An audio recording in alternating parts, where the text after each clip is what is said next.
Qendra Kulturore e Fëmijëve Kujtim Alia në Shkodër organizoi ekspozitën e pikturës me punimet e nxënëses Matilda Mjacaj dhe fëmijëve të kursit të pikturës.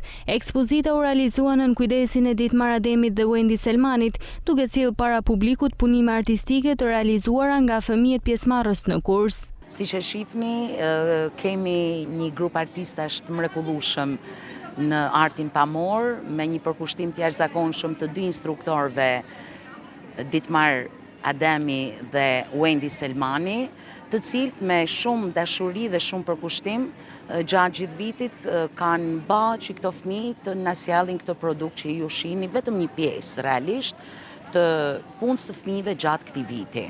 Po, kjo është një traditë faktikisht që vit mas vitit bëhet, por këtu kena punimet më të mira të fëmijëve, pa tjetër që numri është shumë i madh i fëmijëve që e kanë qef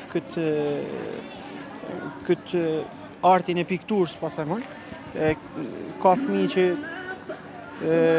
punojnë vazhdimisht edhe tentojnë të ecin edhe më tepër, por shoh në këtë vit që ka punime shumë të mira. Them drejtën, kjo ishte një ekspozitë e para jemi akurume me fëmijët e kursit pikturës të Qendra Kulturore dhe ishte një eksperiencë ndryshe për atyre tjerave që kam bërë më parë. Edhe mund them që ishte diçka shumë emocionuese. Aktiviteti u mirëprit nga prindër të afërm dhe dashamirës të artit, ndërsa ekspozita evidentoi talentin dhe kreativitetin e fëmijëve të angazhuar në artin e pikturës.